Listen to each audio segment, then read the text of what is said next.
Estos son mis conflictos de interés y, bueno, recordarles que la sepsis es una prioridad sanitaria a nivel mundial porque afecta a más de 31 millones de personas cada año y aproximadamente 5 millones de personas fallecen cada año por sepsis. Y es una condición que obviamente que se consume el presupuesto de forma importante de los hospitales. De tal manera que la OMS, en una resolución en el año 17, que aprobó entonces, solicita a los países que pongan en marcha medidas de prevención, diagnóstico y tratamiento de la sepsis, porque considera la sepsis una prioridad sanitaria mundial, como digo.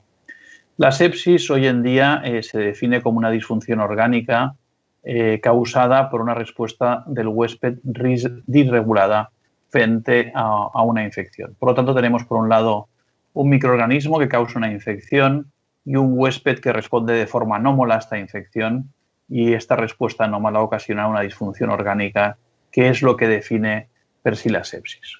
Bien, esta disregulación de la respuesta del huésped, esta disregulación del sistema inmune, llevamos más de 40 años intentando manejarla, tratarla, ¿no? Los estudios de inmunorregulación en sepsis empezaron antes del año 80, pero quizá este es el trial que da salida a los estudios de inmunomodulación en sepsis, que se conoce con la hipótesis de Las Vegas, porque Roger Bone y colaboradores se reunieron en un hotel de Las Vegas para definir los criterios de inclusión y exclusión de este trial con metilprednisolona en pacientes con sepsis. Entonces se consideró que la sepsis, que los corticoides en la sepsis podían ser la bala mágica que redujera la mortalidad por cualquier causa en sepsis. Probablemente están familiarizados con los resultados de este estudio, que fue publicado en el año 87, o sea, 7 años más tarde, en el New England Journal of Medicine. A la izquierda tienen los resultados de la población global del estudio y pueden ver que no hay diferencias entre el grupo tratado y el no tratado, pero en algún subgrupo, concretamente en los pacientes que tenían insuficiencia renal aguda, la administración de metilprednisolona a dosis de 30 miligramos por kilo, por tanto dosis altas, lo que provocaba era daño, y por lo tanto este fue un fracaso, no se confirmó la hipótesis de Roger Bone y colaboradores. Sin embargo, esos criterios definidos en el Hotel de Las Vegas, esos criterios de inclusión en el ensayo clínico, que incluían la presencia de fiebre, hipotermia, taquicardia, taquipnea o alteración del estado mental, hipoxia, hiperlactacidemia o oliguria, estos criterios, cuando coexistían en la presencia de infección, eran los criterios de inclusión en el estudio, y si recuerdan, también son los criterios que forman parte de la primera definición de sepsis publicada en el año 92, también por Roger Bone y colaboradores. Por lo tanto, este estudio no solo es el primer intento de inmunomodular la sepsis, sino que también constituye la primera definición de sepsis, y saben que actualmente la que he presentado al principio es la definición 3. Esta fue la definición 1 publicada en Chest en el año 92. Bien, ¿por qué agrupar todos los pacientes con sepsis? ¿Por qué agruparlos?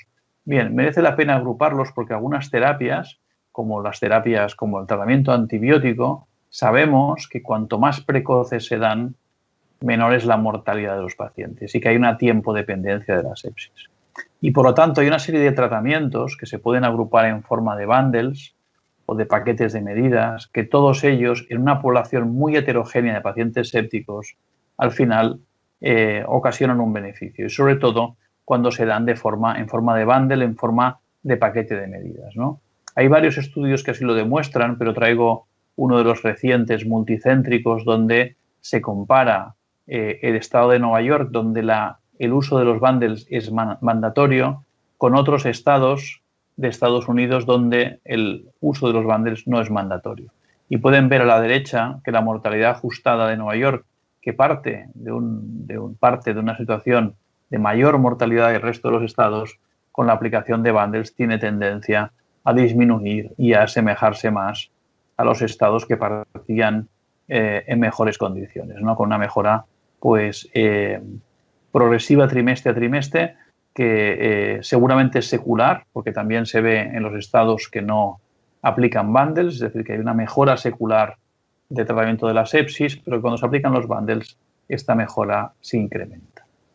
De tal manera que en los últimos años hemos ido pasando de un escenario a la izquierda, quizá cuando Roger Bone empezaba sus ensayos clínicos, donde había una gran mortalidad precoz por sepsis y luego otro pico más tardíamente, los pacientes fallecían pues por una situación de inadecuada resucitación y fallo orgánico muy inicial.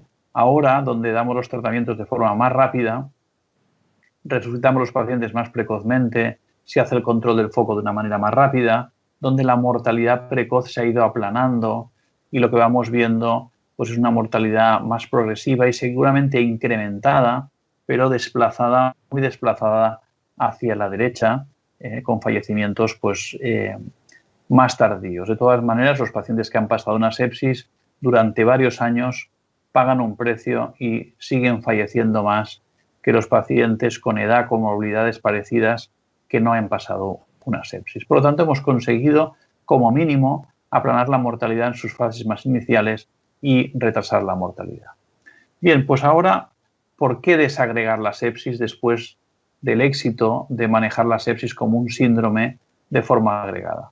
Bien, el motivo de intentar volver a desagregarla es porque precisamente estas balas mágicas han fallado todas ellas. Es decir, que cuando agrupamos la sepsis e intentamos aplicarle algún tipo de inmunoterapia, el estudio de Roger Bone pues fracasó, pero de hecho hay muchos otros estudios que han probado que han trabajado sobre otras dianas terapéuticas que también han fallado, ¿no? Y los motivos pueden ser múltiples, como aquí discuto, ¿no? Desde que la sepsis no sea inmunomodulable, que sería un fallo ya del punto de partida de la hipótesis, a otras causas como que la terapia no sea la adecuada o que la dosis sea incorrecta o que siempre empecemos los tratamientos demasiado tarde o que no sepamos seleccionar bien la población, etcétera, etcétera. Pero en general, los líderes de opinión, y sigo con Roger Bone, al final concluye cuando agrupa los estudios con corticoides con los otros estudios que fueron apareciendo más tarde con otras sustancias inmunomoduladoras, acaba concluyendo en el año 96 que probablemente aquí hay una mezcla de pacientes con sepsis pero que tienen un estado proinflamatorio o antiinflamatorio y que necesitaríamos biomarcadores para establecer el estado óptimo, para definir el estado inmunológico del paciente, una especie de inmunoscore que nos ayudara, ¿no? Bien, aquí tienen detallados las inversiones en cuanto a billones de dólares invertidos en diferentes estudios en sepsis y la mayoría de los trials, como saben, pues con resultados negativos. Y en este caso, otro líder de opinión, como John Marshall, pues insiste en el mensaje que la sepsis es un síndrome, que la población es demasiado heterogénea, que necesitamos estratificar mejor a los pacientes y que el diseño de los trials deben mejorar. En paralelo hemos vivido pues la progresión de la inmunoterapia en el cáncer, ¿no?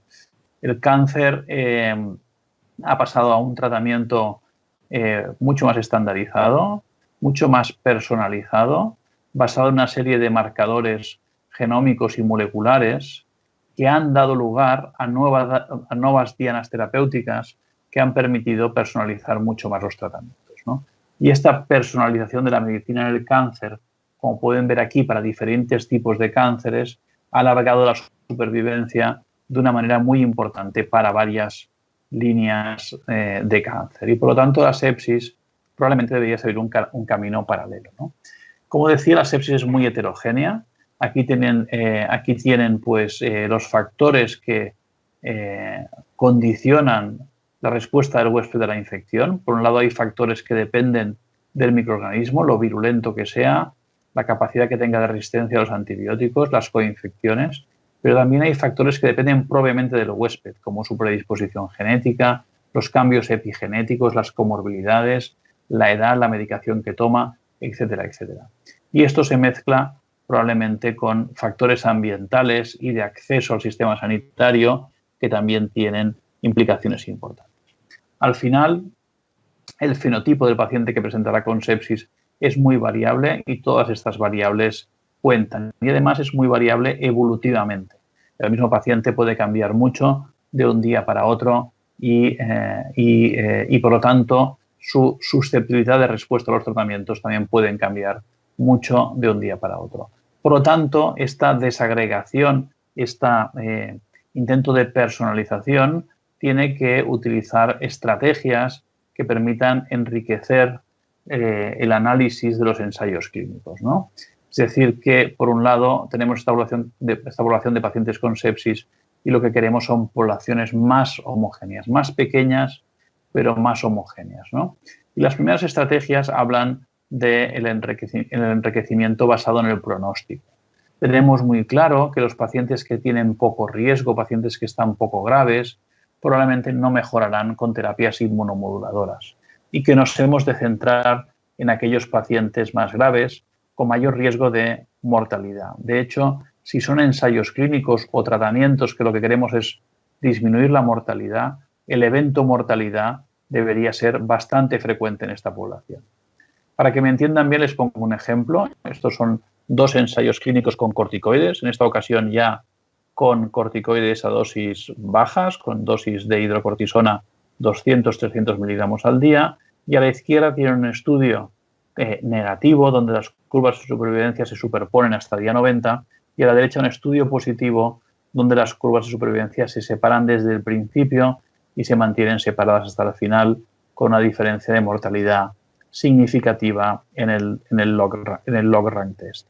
Bien, la diferencia entre estos 2 estudios está en la mortalidad del grupo control. Es decir, que a la izquierda el grupo control tiene una mortalidad día 90 por cualquier causa del 27% y la mortalidad por cualquier causa día 90 en el grupo control del estudio de la derecha es de 47%. Por lo tanto, el evento es mucho más frecuente, la población es mucho más grave, la inmunomodulación parece que funciona en este subgrupo de pacientes más grave, ¿no? Por lo tanto, este enriquecimiento de la muestra o de los pacientes estudiados, de los pacientes tratados, basado en el pronóstico, parece que ayuda en sepsis. Otra estrategia sería basar una estrategia de enriquecimiento basado en factores predictivos. Es decir, que en este grupo que ya hemos seleccionado podemos separar pacientes en que tienen alteraciones concretas que son tratables de otros que tienen otro perfil, otro fenotipo, ¿no?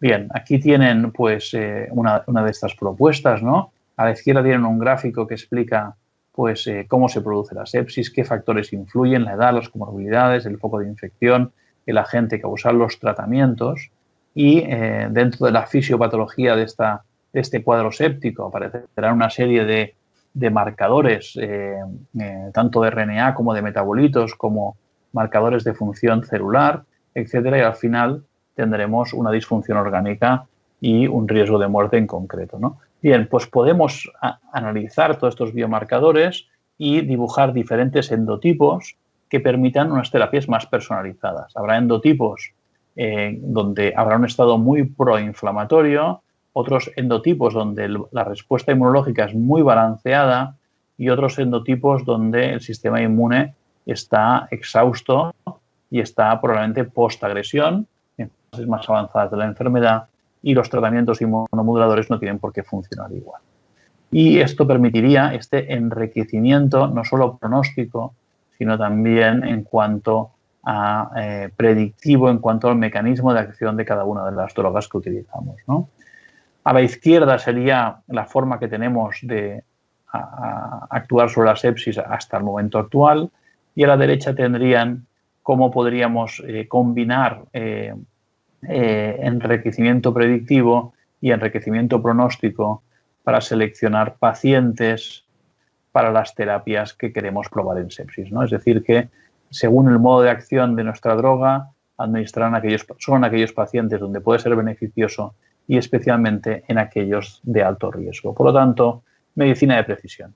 Si nos vamos a la enfermedad de moda, si nos vamos al SARS-CoV-2, aquí tienen unas fotografías de microscopía electrónica. Esto es un cultivo celular de células epiteliales bronquiales donde se inocula el virus y pueden ver cómo a las 96 horas la cantidad de viriones que hay fuera de la célula pues es impresionante, ¿no? Una capacidad de reproducirse localmente muy rápida una vez han entrado dentro de la célula y de dar una gran variabilidad de cuadros clínicos, ¿no? Es decir, que esta exposición al SARS-CoV-2 puede no dar infección o dar infección, y esta infección puede ser asintomática o sintomática. Y la sintomática puede ir desde cuadros muy leves hasta cuadros gravísimos y la muerte.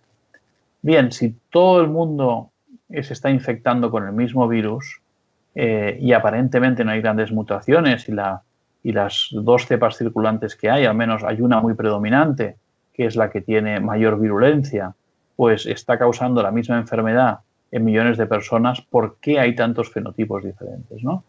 Una hipótesis podría ser que el inóculo no siempre es el mismo, ¿no? O sea, el inóculo viral que reciben los pacientes no siempre es el mismo, pero también hay gran parte de esta variabilidad que va a estar en el huésped, ¿no?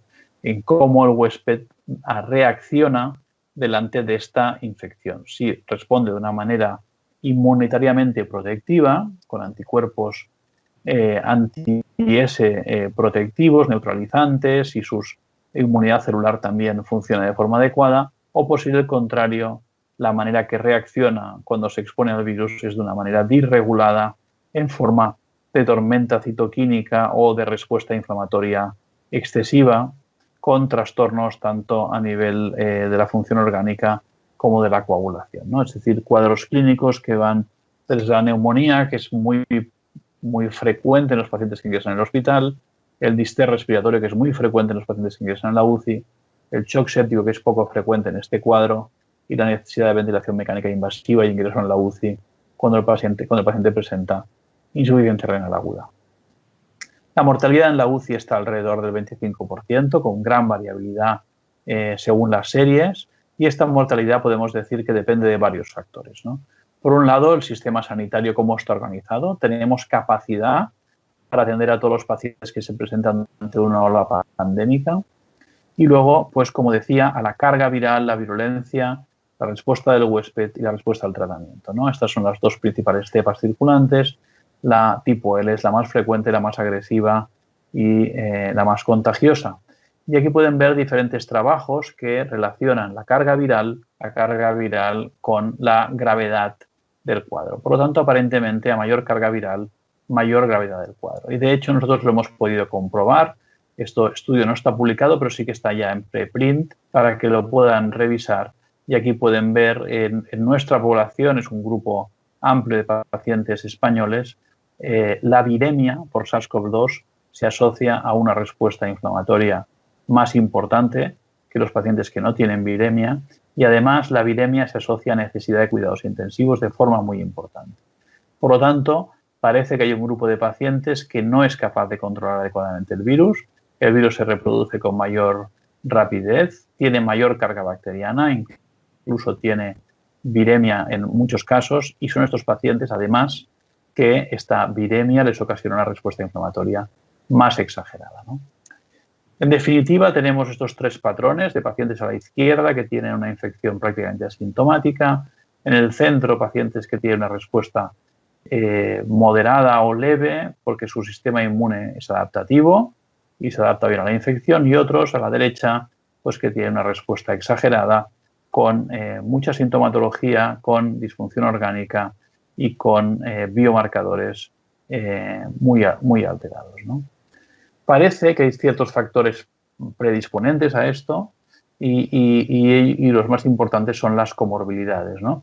Hay comorbilidades muy ligadas al síndrome metabólico, hipertensión, diabetes, obesidad, pero también el sexo masculino, el EPOC, la hiperlipidemia, que precondicionan al endotelio. Es un endotelio que ya está en un estado proinflamatorio y la aparición de esta infección desencadena una inflamación muy superior.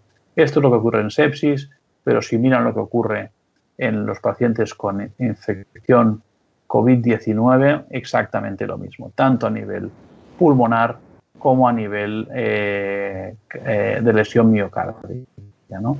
Es decir, que estas comorbilidades precondicionan la respuesta inflamatoria del paciente. También la carga genética basal, en este caso también son pacientes nuestros del Hospital Vall d'Hebron, combinados con otros pacientes de España e Italia, y pueden ver aquí que polimorfismos en genes alojados en el cromosoma 3 y en el cromosoma 9, muy cercano al cromosoma o al gen que regula el grupo sanguíneo, pues la presencia de estos SNPs en estos genes condiciona cuadros mucho más graves. Por lo tanto, el background genético también juega un papel importante. Esta infección viral, como muchas otras infecciones virales, son capaces primero de colonizar la nasofaringe, luego provocar un daño directo con esta reproducción viral sobre la mucosa y el epitelio, alveolar y bronquial, y esto favorece enormemente la adherencia bacteriana. Saben también que esta infección genera un estadio de inmunosupresión muy conocido por la linfopenia, pero también por otros trastornos, trastornos en la fagocitosis alveolar, de los macrófagos alveolares, en la respuesta de los neutrófilos a la infección y en alteraciones en la miliecitoquímica.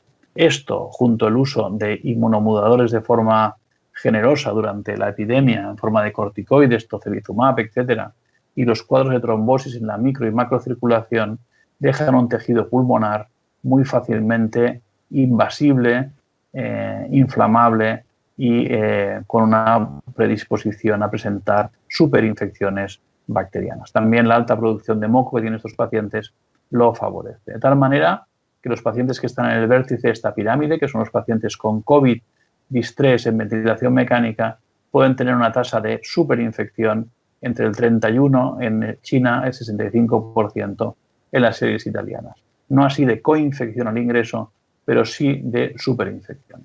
De hecho, nuestra experiencia en Vall d'Hebron también nos dice lo mismo. 251 pacientes que requirieron ventilación mecánica durante el primer brote pandémico en la UCI de Vall d'Hebron. 100 desarrollaron neumonía asociada a la ventilación mecánica, que es un 40%, y básicamente la flora predominante fueron los bacilos gram negativos y concretamente Pseudomonas y Klebsiella, y un porcentaje importante neumonía necrotizante. Los factores de riesgo pues fueron corticoides y tocilizumab, y la neumonía, especialmente si es necrotizante, es un factor de riesgo de mortalidad. Bien, estos cuadros neumónicos dan cuadros sépticos bacterianos sobreañadidos a una infección viral. El diagnóstico no es fácil porque ya tenemos fiebre, hipoxemia e infiltrado radiológico, y lo que se suele añadir pues es un infiltrado que pasa de intersticial a una condensación. Se incrementan los biomarcadores de infección bacteriana como la procalcitonina, la leucocitosis, y puede aparecer inestabilidad hemodinámica que es infrecuente en el paciente con infección por COVID-19. El tratamiento, pues hablábamos que en la sepsis el tratamiento tiene que ser de precisión, pues en la infección COVID-19, que no deja de ser una sepsis viral, pues también, ¿no? Y actualmente pues estamos situando la indicación de cada una de estas terapias, ¿no? Quizá como tratamientos para controlar el virus, ahora mismo los dos que están más en boga sería el Remdesivir y el suero de paciente, el plasma obtenido de paciente convalesciente, que si bien no tiene todavía una evidencia demostrada en ensayos clínicos, pues también tiene una plausibilidad biológica que puede ayudar a controlar la infección viral. Por otro lado, hay que intentar manipular la inmunidad del huésped, y esto lo podemos hacer con esteroides, anticuerpos monoclonales o con hemoperfusión, como verán ahora, pero sobre todo en la discusión planteada por el doctor Reis posterior a mi charla. Y luego el paciente necesitará terapias de soporte, seguramente ventilación mecánica, drogas vasoactivas, soporte renal y ECMO en algunas situaciones, ¿no? Bien, nuestra experiencia con hemoperfusión en COVID-19.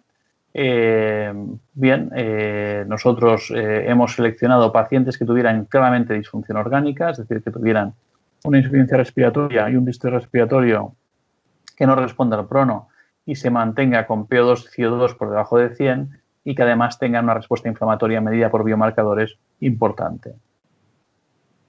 Y L6 de más de 1000, D-dímero de más de 1500, ferritina de más de 500. Los limitantes pues serían que hay un alto riesgo de coagulación del sistema por el estado procoagulante que tienen estos pacientes, y esto obliga en muchos casos a anticoagular por un lado el dispositivo y por otro lado al paciente, y luego también dificultad en cuanto a medición de los niveles de interleuquina 6, especialmente en los pacientes que han recibido tocilizumab y que los niveles pueden estar alterados por el anticuerpo monoclonal. Bien, al final tratamos 7 pacientes, 6 hombres y una mujer durante la primera ola, es decir, en los meses de marzo, abril y mayo en España. De edad media 56 años. Eran pacientes todos ellos que tenían fallo respiratorio agudo, que requería ventilación mecánica, posición de prono, 2 en soporte en ECMO y con un SOF al ingreso de 5 puntos y al ingreso en UCI con una interleuquina 6 de 1500 y un decimero de 1800. 4 de ellos habían recibido, 4 de 7 habían recibido tocilizumab y 3 esteroides. Es decir, que estos intentos de inmunomodulación en muchas ocasiones no funcionan, el paciente continúa deteriorándose. Los días previos al tratamiento, nosotros hemos tratado a pacientes después de 8 días. Se podría discutir si esto es pronto o tarde o está bien. Y el SOFA en el momento de tratar al paciente alrededor de 9. 2 tuvieron precisamente neumonía asociada a la ventilación mecánica. Aquí tienen la evolución de los biomarcadores en los pacientes tratados. Se ve una rápida reducción de los biomarcadores y una mejora en la oxigenación, que es lo que se buscaba, y no podemos decir mucha cosa más porque no tenemos pues, un grupo control, simplemente es un descriptivo de una serie de pacientes tratados, ¿no? La mortalidad en torno al 28%, los días de ventilación mecánica alrededor de 18 y la estancia en UCI cerca de 20 días. Bien, pues de todo esto que les he contado, mis principales conclusiones serían que la infección por COVID-19 no deja de ser una forma de una sepsis viral que puede ocasionar cuadros de distrés respiratorio, insuficiencia renal y también en algunos casos afectación miocárdica. La miopatía es muy frecuente, sobre todo en los pacientes que están un tiempo prolongado en UCI. La coinfección bacteriana es infrecuente, pero la superinfección bacteriana puede aparecer por las condiciones que les he contado. Hay cierta preocupación acerca del uso liberal de algunas medicaciones, especialmente anticuerpos interleuquina 6, corticoides, anticoagulación, y habría que perfilar muy bien, hacer una medicina muy personalizada de qué pacientes realmente se pueden beneficiar o no.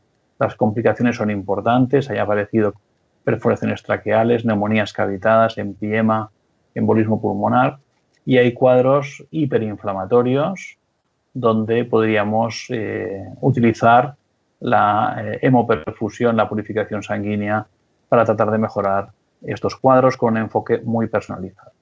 Y quiero acabar agradeciendo a todo el grupo de compañeras y compañeros pues, que me acompañaron durante la gestión del COVID en el Hospital Vall-d'Hebron, que, como digo, supuso un gran esfuerzo, 170 pacientes tratados al mismo tiempo, en algunos días 24 ingresos en UCI en un solo día. Por lo tanto, toda esta gente ha trabajado con mucha vocación, compromiso, coordinación y, por lo tanto, estoy muy agradecido. Muchas gracias por su atención. Doctor Ricard Ferrer, muchas gracias a usted por estar aquí con nosotros y por compartirnos sus conocimientos y experiencias. Lo invitamos a permanecer en la sala para responder ahorita unas preguntas que nos van a hacer nuestra audiencia cuando terminemos con el simposio. Entonces continuamos con este simposio Colombian Medicare. Vamos a dar paso a nuestro siguiente conferencista. Nos trasladamos en este caso a Brasil.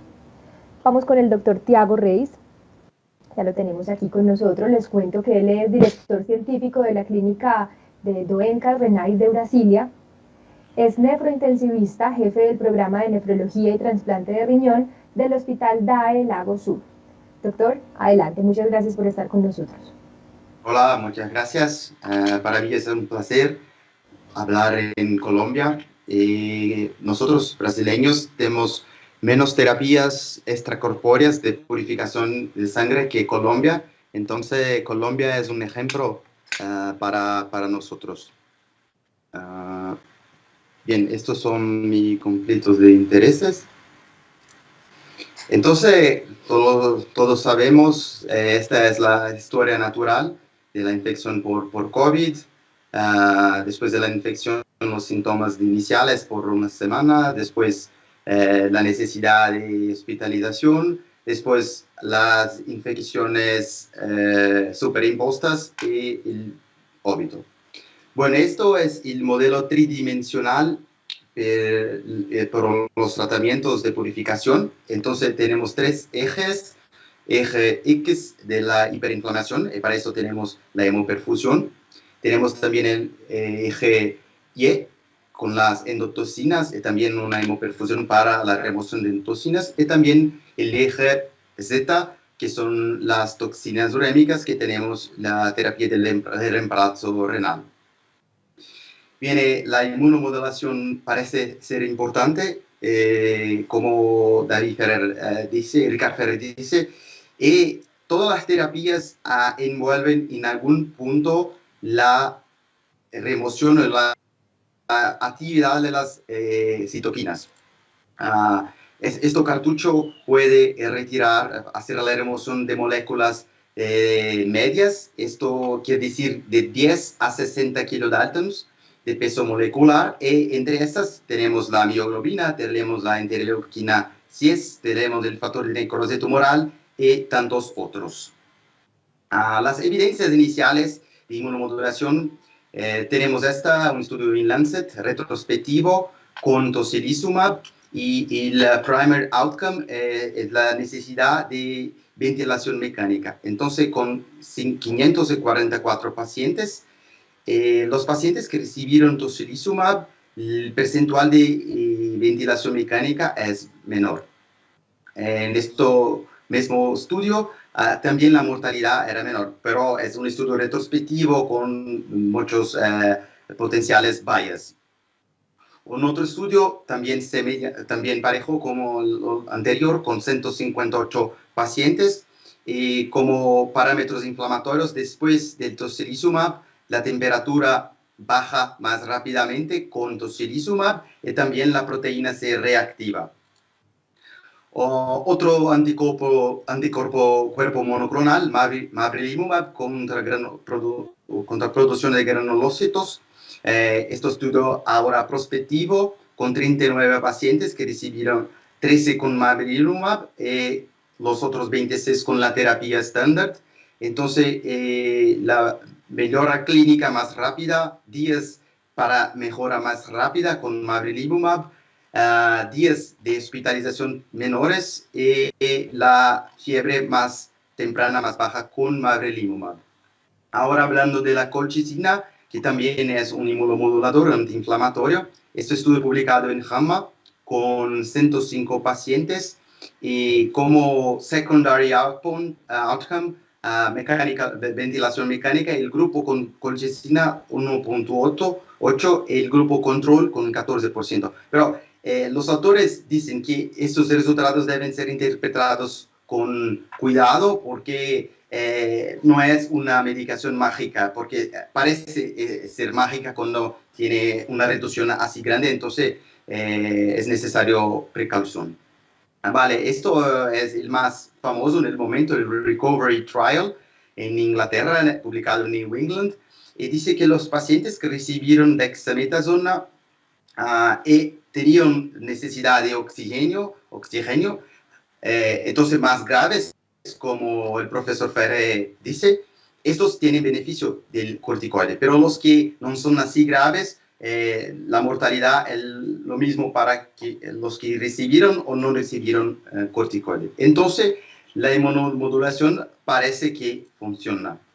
Vale, para iniciar las terapias de purificación, no tenemos ahorita criterios, es lo mismo que la falla renal aguda, no tenemos claramente criterios para empezar, pero estos parecen ser razonables. Por ejemplo, la relación PaO2 y FiO2 menor que 300, 150, por ejemplo, la disfunción ventricular izquierda, fiebre, shock, los criterios laboratoriales, marcadores de lesión renal, de ferritina, de dímero, entonces son todos plausibles.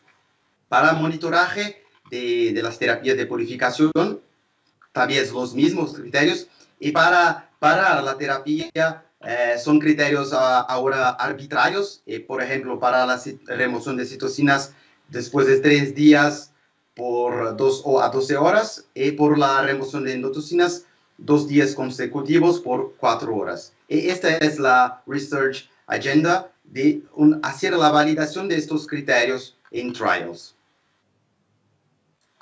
Entonces es interesante porque la superficie de los cartuchos es muy grande. Entonces acá es Maracaná con 5.000 metros cuadrados y la superficie de solo una cartucha son 12 Maracanãs. Comparación con los filtros de hemodiálisis, cada filtro tiene una superficie de 1.6 metros cuadrados. Entonces esto es veramente impresionante porque son pequeñas bolitas que tienen esta superficie en la microscopía electrónica de barredura. Entonces, el momento ideal para la hemoperfusión es en el estadio de hiperinflamación, que sería acá. El principio es la adsorción, esta es la composición en un polímero, la duración de 6 horas, después de 6 horas la capacidad adsortiva prácticamente se exhaure. La frecuencia de 1 a 3 días, se puede hacer la anticoagulación con citrato, sea heparina, y el flujo de sangre de 100 a 500 ml por minuto. Las primeras experiencias en COVID, esto publicado ahora en Nephron. Entonces, un paciente con la pneumonía tenía una relación PaO2, FiO2 de 132, ha hecho tocilizumab y hemoperfusión por 3 días. Miren que la relación es mejor después de 4 días. La proteína C reactiva menor después de 4 días con el tratamiento. La procalcitonina normal, porque este paciente no tenía una infección bacteriana sobreposta. Y la interleucina 6 baja significativamente. Un otro case report, un paciente antes de la terapia, casi al empezar de la terapia y después de la terapia. Se puede aplicar la terapia en conjunto con la diálisis continua. Entonces acá viene sangre del paciente, acá la bomba de sangre, el filtro de la diálisis y después el pasaje por el cartucho. También se puede hacer primero que el filtro, viene sangre, viene acá, cartucho y después filtro. Se puede hacer en conjunto con la oxigenación extracorpórea, con la ECMO. Entonces acá representa un circuito de ECMO, el sangre viene acá. Esta es la bomba de la ECMO, el flujo acá es como que 5.000 ml por minuto. Viene a la membrana oxigenadora y acá un Luer lock que se mete para el sangre venir en el cartucho y después volver acá.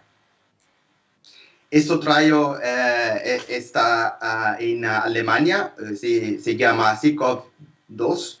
Son todos los pacientes con COVID-2, COVID-19 y que están en ECMO, un grupo con hemoperfusión, otro grupo solo con ECMO y terapia estándar. Este análisis preliminar con 4 pacientes en el grupo con hemoperfusión demuestra que la reducción de las concentraciones de interleucina 6 es más importante en los pacientes con la hemoperfusión. Ahora, hablar de hemoperfusión por las endotocinas. Entonces, el momento más adecuado para esta estrategia es cuando el paciente no muere en los primeros 7 días, estás en un estado de inmunoparálisis y cuando vienen las infecciones oportunistas. Bien, las endotocinas están en las paredes de las bacterias gram negativas, que son compuestas de 2 membranas, una interna y una externa. Y cuando se tiene la lista de las bacterias, las endotocinas, que esta es la conformación tridimensional, las endotocinas por intermedio de los receptores Toll-like receptors pueden hacer daños al riñón directos, pero también indirectos con la respuesta de inflamación sistémica. Acá en la microscopía electrónica de barredura está la ultraestructura de las cartuchas con la propiedad de absorción de endotocinas. Bien, este artículo, un análisis post-hoc de la Freitas Trial, demostró que los pacientes que tienen la actividad de endotocina entre 0.6 y 0.9 se benefician del tratamiento. Entonces, como Ferrer, de hecho, tenemos que saber los pacientes que va a se beneficiar. El principio es lo mismo, absorción. Es una fibra con polmixina, duración de 2 horas, 2 días, citrato o heparina como anticoagulación, y el flujo de sangre más bajo, 80 a 120. Este es la máquina para el análisis inicial de las muestras de sangre del paciente. Acá es como nosotros hacemos las medidas de la actividad de endotocinas.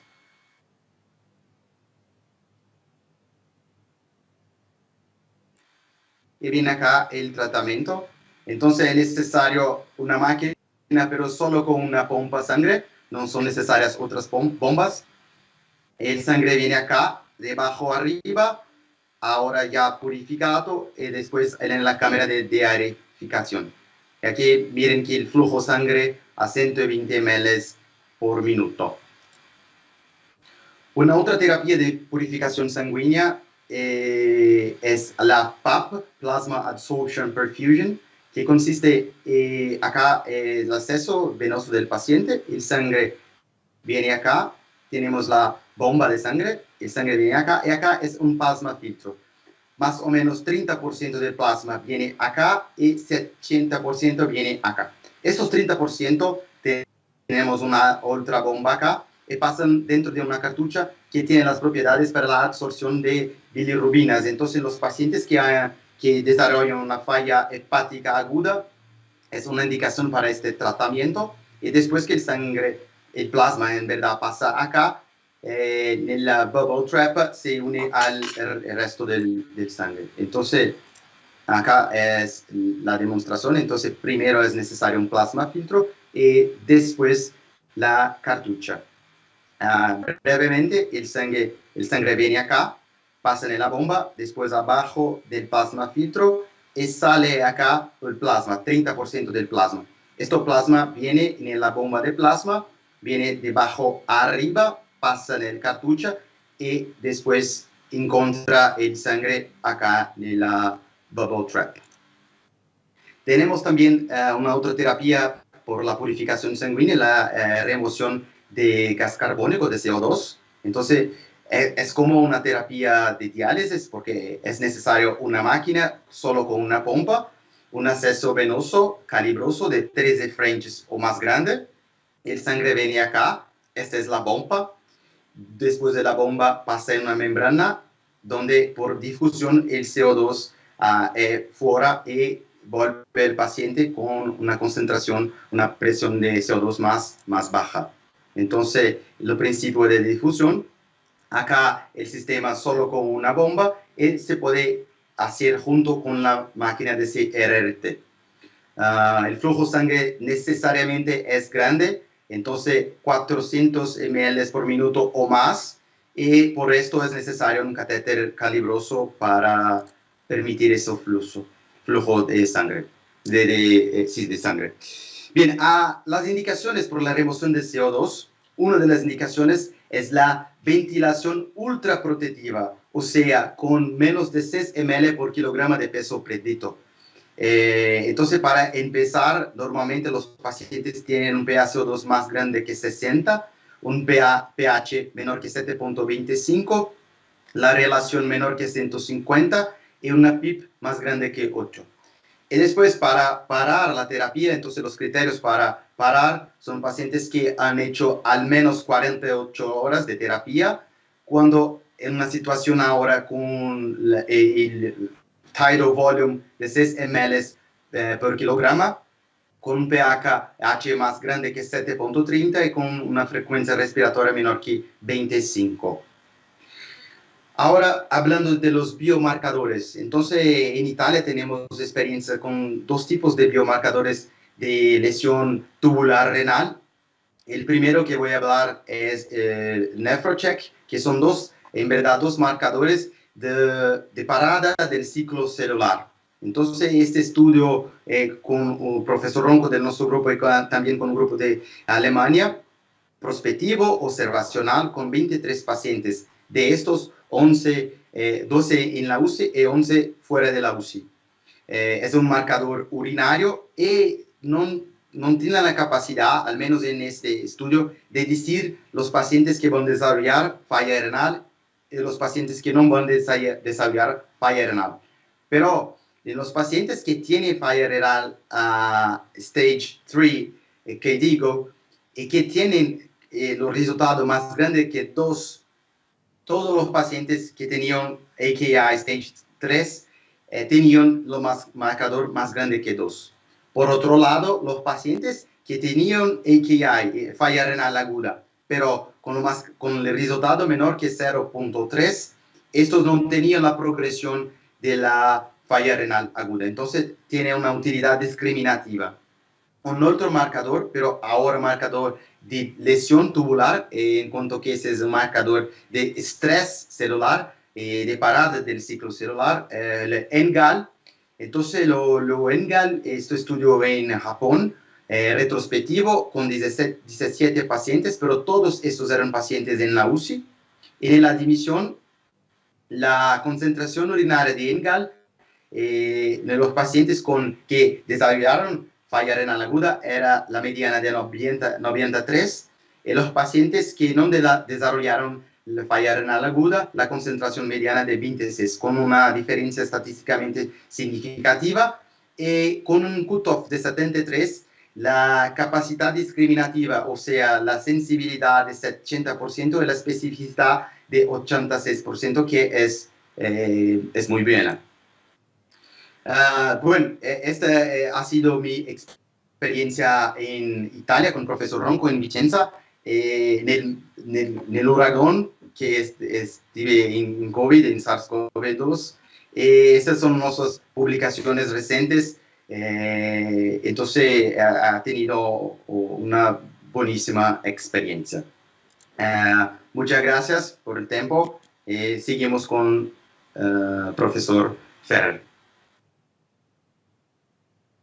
Bueno, muchas gracias a ustedes por su exposición. Vamos a proceder entonces con unas preguntas que tenemos para ustedes. La primera, esta pregunta es para los dos.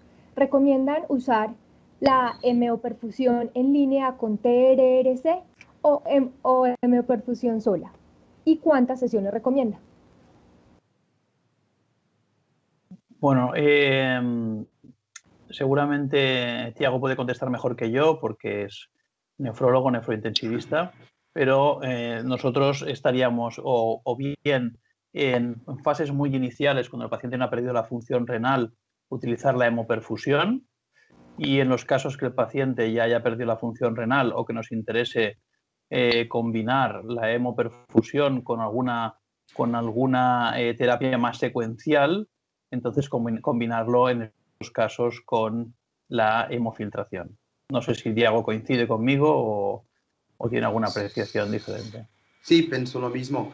Más temprano que empezamos la hemopurificación, la chance de falla renal aguda parece ser menor, entonces hacíamos primeramente y después sea necesidad juntos, pero lo mismo.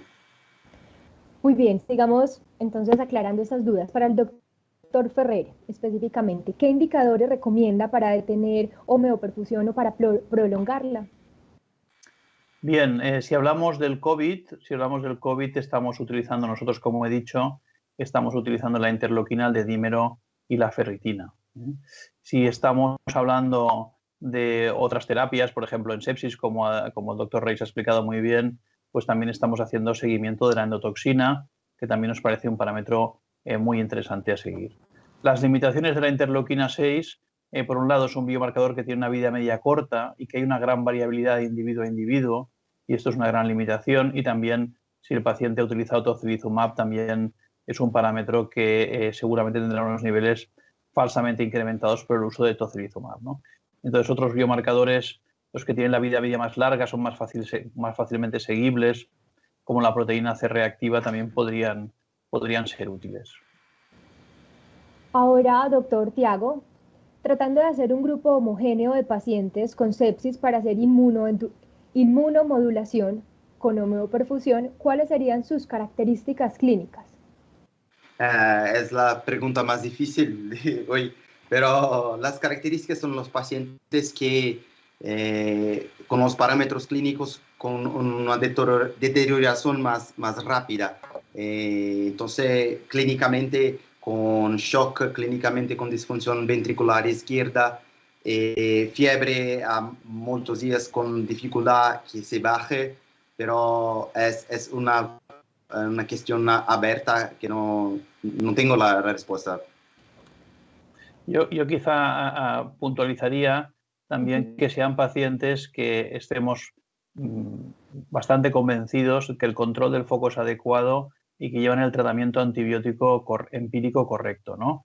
Es decir, que los pilares del tratamiento de la sepsis, como son el antibiótico, el control del foco y el manejo hemodinámico, esté garantizado. Si a pesar de esto el paciente continúa deteriorándose, como dice el doctor Reis, serían los pacientes candidatos, pero habría que garantizar estos 3 pasos previos. Bueno, ahora para los dos, ¿qué experiencias tienen con otras patologías diferentes al COVID? Pues primero, Ricardo.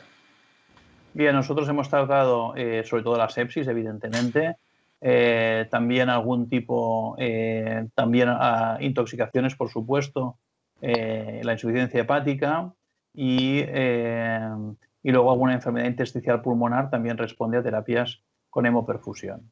Pero el gran grupo de pacientes son los pacientes tratados con cualquier forma de sepsis, son el grupo principal. Para nosotros, principalmente los pacientes con sepsis de foco abdominal, con peritonitis fecal y otros. Y también es importante decir de los antibióticos, que estas terapias pueden remover los antibióticos, entonces es mejor las dosis después, es posible el control de las concentraciones de los antibióticos sanguíneos. Y para terminar, nos preguntan, ¿se puede recomendar el inicio de la hemoperfusión en estadios tempranos?